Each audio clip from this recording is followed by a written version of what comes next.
The Postmaster, a story by Rabindranath Tagore. It received worldwide acclaim when Tagore was awarded the Nobel Prize in 1913. All of us know what Tagore must have gone through when he wrote the story, as we would have read it. But how many of us know what the protagonist went through when he actually reached the end of the book? Today, the protagonist, the postmaster, has decided to step out of the story and from the clutches of the author to share his version of the truth. The plot is based on what Tagore wrote, but the feeling and emotions of the protagonist is the interpretation of the author. So, we are presenting to you today Vidroh, which is a monologue in Hindi, a 15-minute performance by Mr. Amay Karambelkar, written and directed by Samir Godbole. We have voiceover and sound recording by Gagan Lahoti, song and music by Sanjeevan Datta, and a guest appearance by yours truly, Surya Ravi. We present to you Vidroh.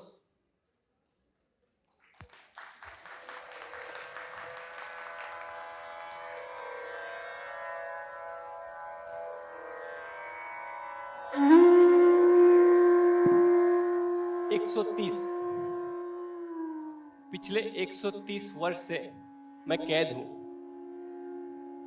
1890 में रविंद्रनाथ टैगोर की postmaster इस कहानी में मेरा जन्म हुआ और तब से लेके आज तक टैगोर की उस कहानी में मैं कैद हूं।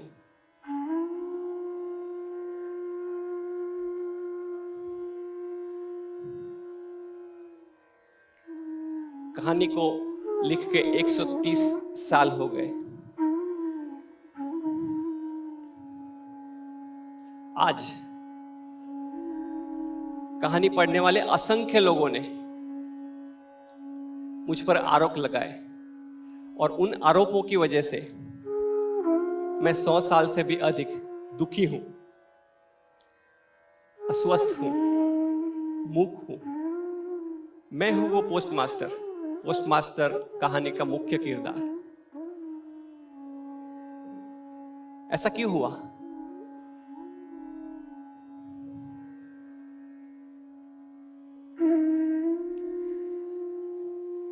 कहानी के किरदार को जन्म देने के बाद उसको अंजाम दिए बगैर अश्वत्थामा की तरह हमेशा के लिए विवश स्थिति में छोड़ देना, ये कहां का न्याय है?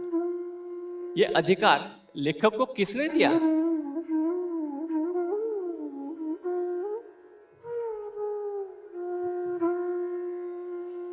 एक सदी से भी ज्यादा समय चला गया और इस दौरान मुझे लगातार लोगों से द्वेष और निंदा मिली।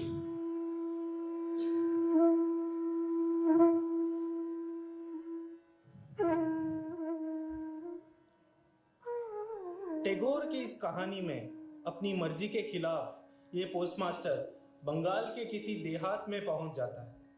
गांव के उस रुक्ष वातावरण में उसका दम घुटने लगता है। इसी दौरान उसके घर में काम करने वाली एक अनाथ नौकरानी रतन से उसकी जान पहचान होती है। धीरे धीरे उन दोनों में गहरी दोस्ती हो जाती है। पोस्टमास्टर उस अनाथ लड़की का शिक्षक भी बन जाता है, उसके साथ अधिक समय बिताने लगता है। लेकिन कलकत्ता जैसे शहर में पला बड़ा ये पोस्टमास्टर गांव की उस अपरिचित जीवन शैली से समझौता नहीं कर पाता और आखिरकार अपनी नौकरी से इस्तीफा देकर अपना रुख शहर की तरफ मोड़ लेता है। इसी दौरान उस अनाथ लड़की रतन को उस पोस्टमास्टर से प्रेम हो जाता है। उसके बगैर रहने की कल्पना तक नहीं कर सकती। उसकी लाख विनतियों के बावजूद पोस्टमास्टर ना ही उस गांव में रुकता है और न उस अनाथ लड़की को अपने साथ कलकत्ता ले जाता है। आमतौर पर यही है इस कहानी को पढ़ने समझने का तरीका। तब से लेके आज तक लोगों ने मानो पोस्टमास्टर को एक खलनायक बना दिया है, जिसने जरूरत होने पर एक अनाथ लड़की के साथ अपना दिल बहलाया और जरूरत खत्म होने पर अपने उसको छोड़ के चल पड़ा। काश टैगोर थोड़ी और स्याही खर्च करते और पोस्ट मास्टर के नजरिए को भी स्पष्ट करते। लेकिन फिर एक असाधारण लेखक होने का किताब उन्हें कैसे मिलता? खैर, लेकिन अब उस किरदार ने, यानी कि मैंने, विद्रोह करने की ठान ली है और एक डाकिया की तरह अपने विद्रोह को एक पत्र स्वरूप आपके सामने पेश कर रहा हूं। आज पहली बार एक डाकिया खुद लिखा हुआ खत आपके सामने पढ़ने वाला है। हाँ, पोस्ट मास्टर के दृष्टिकोण से टैगोर की कहानी लोगों के सामने लाने का समय अब आ चुका है। मैं लेखक को अपने किरदारों पर अधिकार जताने की अनुमति नहीं दे सकता। उस खुली आजादी की मैं घोर निंदा करता हूं। आज ये पोस्ट मास्टर खुद अपनी इस बात को दुनिया के सामने ले आया है, टैगोर की कहानी से ऊपर उठकर।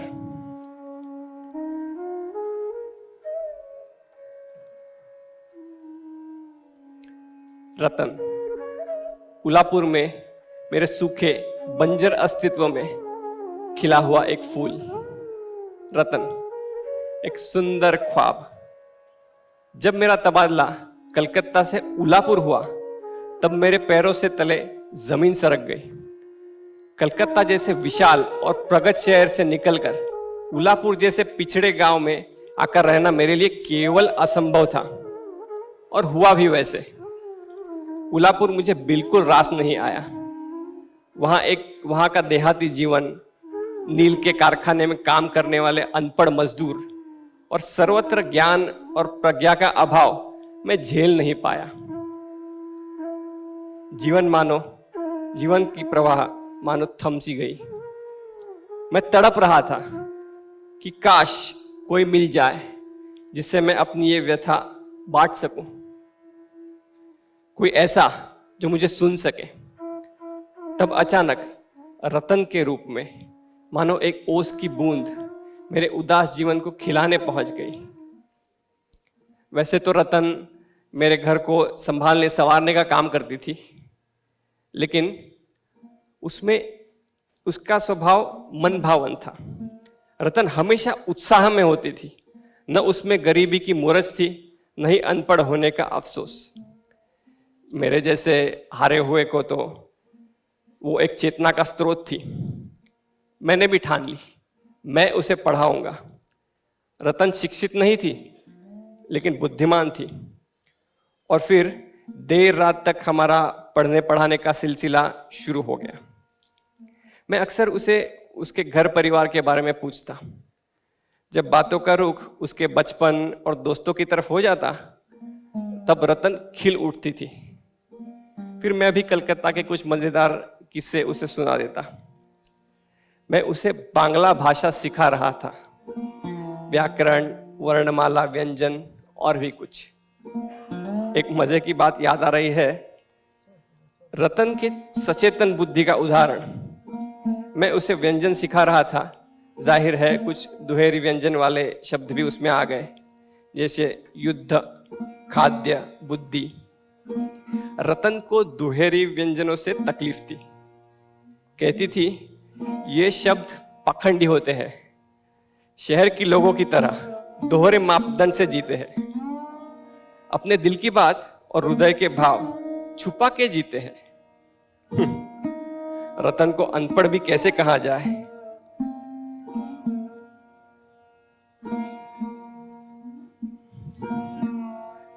उन दिनों मैं हुक्का पीता था। रात की उस मंद रोशनी में मेरा हुक्का सुलगाने के लिए रतन जब अपने हाथों में दिया ले आती, तब उसका चेहरा भी चमक उठता। वह खिली चमक मेरे लिए एक ऊर्जा स्वरूप थी, पवित्र थी। उस समय मेरी भावना में कामुकता का स्पर्श तक नहीं था। रतन मासूम थी, सरल थी। मुझ पर उसकी अपार श्रद्धा थी, विश्वास था। वो मुझे दादा बाबू बुलाती थी। जैसे समय बीतते गया, रतन की आंखों में मुझे एक अलग चमक दिखने लगी। उसे अपने दादा बाबू से प्रेम हो गया था और उसकी आंखों से उसका प्रेम छुप नहीं रहा था। सर पर बिना किसी साए के धूप में भटकने वाले एक जब अचानक विशाल वृक्ष से छाया मिल जाती है तो और क्या होगा। रतन का भी वही हुआ। जिंदगी में पहली बार उसे कोई सहारा मिला था। पहली बार उसका हाथ थाम कर कोई साथ में 2 कदम चला था। उसके जीवन का दायरा अब बस दादा बाबू तक सीमित था। दादा बाबू उसके भगवान थे। और दादा बाबू का क्या, जो टैगोर ने नहीं बताया वो मैं बताता हूं।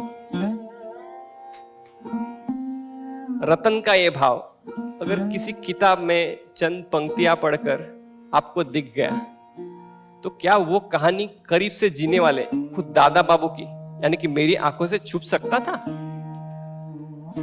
एक समय मैं बहुत बीमार था और तब रतन ने जिस लगन से और जिस प्यार से मेरी देखभाल की थी मैं उसे आज भी नहीं भूला हूं। लगभग वही दौर था जब मुझे भी रतन से लगाव हो गया और अचानक से रतन पहले की रतन से अलग लगने लगी। मेरे मन में वो रतन से मेरी रतन हो गई। धीरे धीरे मैं मन ही मन चीजें तय करने लग गया। रतन के साथ बिताया वो समय आज भी मेरे जीवन का सबसे हसीन दौर है। उलापुर से तंग आकर तबादले की अर्जी तो मैंने दे ही रखी थी। अगर मेरा तबादला कलकत्ता न भी हो तो भी नौकरी त्याग कर रतन को साथ लेकर कलकत्ता चला जाऊंगा। रतन के साथ ब्याह रचाऊंगा। हमारी गृहस्थी होगी कलकत्ता में। मैं बहुत काल बाद बहुत खुश था। मैंने सोच रखा था जैसे ही सब कुछ ठीक से पक जाए तो उस राज को रतन के सामने जाहिर करूंगा। उत्सुक था उसकी प्रतिक्रिया देखने के लिए। लेकिन तब मेरे आंखों के सामने एक बिजली सी चमकी। मेरे नजर के सामने माँ, बाबूजी, भैया, भाभी, रिश्तेदार इन सब के चेहरे आ गए और चेहरों के साथ उनके पीछे की मानसिकता। क्या वो रतन को स्वीकार करते? अनपढ़, निर्धन और पिछली जाति की रतन क्या उनकी घर की बहू की व्याख्या में बैठ पाती? क्या मेरा परिवार और समाज इतना प्रगल्भ था कि रतन की मासूमियत और सादगी को उसका मोल जान पाता? उत्तर साफ था, नहीं। उसका देहाती होना, निर्धन होना, अशिक्षित होना, निचली जाति का होना, ये सब मेरे परिवार हरगिज स्वीकार नहीं करते। 1890 में बांग्ला परिवार कितने रूढ़िवादी और रूढ़िप्रिय थे उसका आप अंदाजा भी नहीं लगा सकते। दुर्भाग्य से मेरा परिवार भी कोई अपवाद नहीं था। आज जब आप पोस्ट मास्टर कहानी पढ़ते हो तो उस समय के संदर्भों के साथ पढ़े। वैसे आज भी कहां हम धर्म, जाति और वर्ण से पूरी तरह से ऊपर उठ गए हैं। जो बात आज कठिन है वो रतन के उस दादाबू को 130 साल पहले कैसे संभव थी। अगर रतन को मैं कलकत्ता ले जाता तो क्या मेरा परिवार हमारा ब्याह होने देता?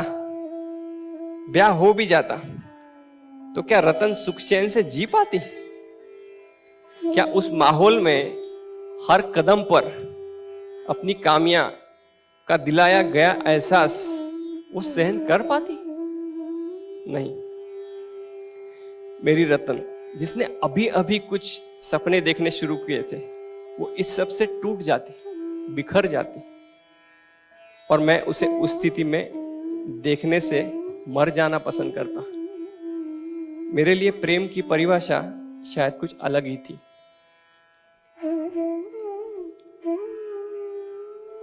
जिस व्यक्ति से मुझे बेहद प्यार है उसे इस खाई में धकेलने से मैं अपने आप को स्वार्थी पाता। रतन को मेरे ऊपर प्यार का मूल था उसका मेरे ऊपर का विश्वास। अगर मैं उसे साथ लेकर उसे जीवन भर के लिए दुखी कर देता तो क्या वो विश्वास सार्थक होता? जिस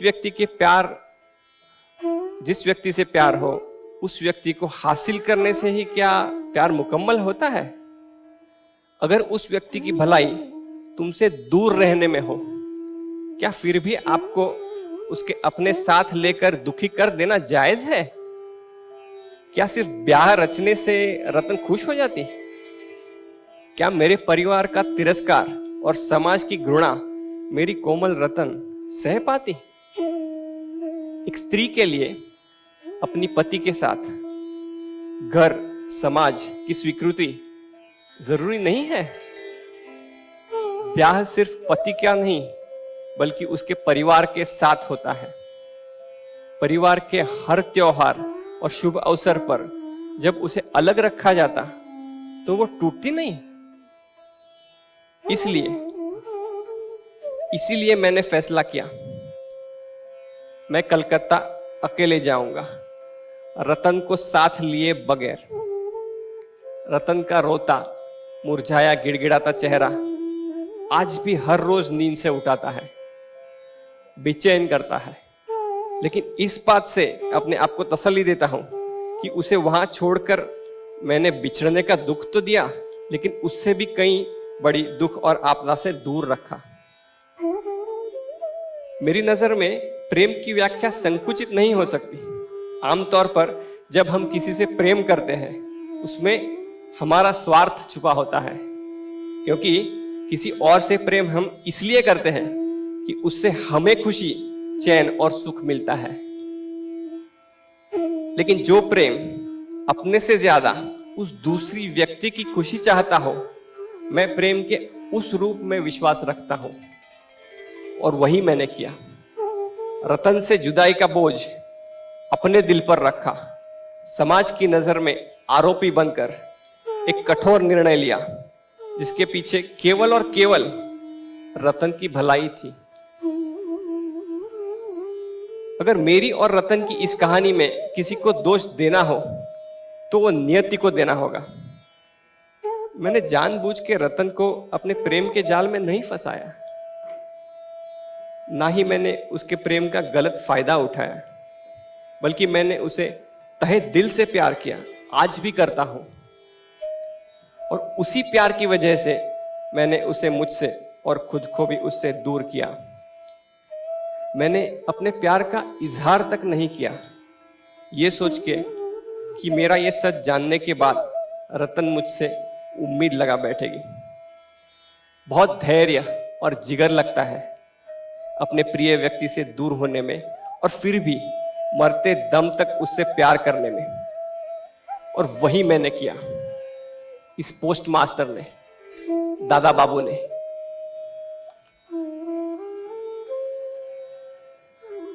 मैं जानता हूं रतन आज भी मेरी राह देख रही होगी, बिल्कुल वैसे जैसे मैं उससे जुड़ने की आस लगा बैठा हूं। हमारा दुर्भाग्य कि टैगोर की महान लेखक बनने की महत्वाकांक्षा ने हमारे जीवन के सबसे सुनहरे ख्वाब को दुख की झालर पहना दी। काश आप में से कोई टैगोर एक और कहानी लिखे और हम दोनों को अपनी कहानी में मिला दे। वो कहानी जिसमें रतन और उसके दादा बाबू कलकत्ता में एक साथ बूढ़े हो रहे हो।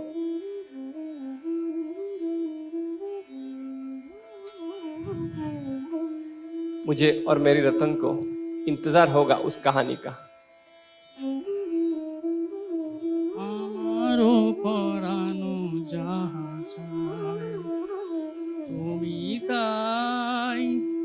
তুমি তাই গো, আমারও পরানো যাহা চায় তোমা ছাড়া আর এ জগতে মোর কেহ নাই, কিছু নাই গো, আমারও পরানো যাহা চায়।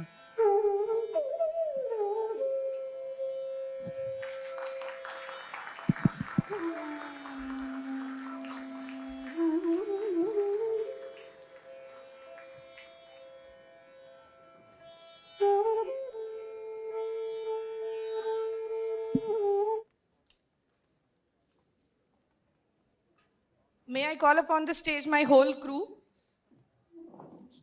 The sound artist Gagan Lahoti, singer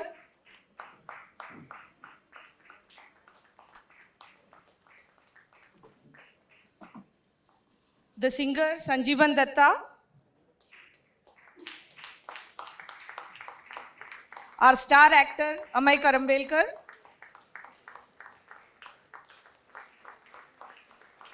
and the writer and director Sameer Godbole.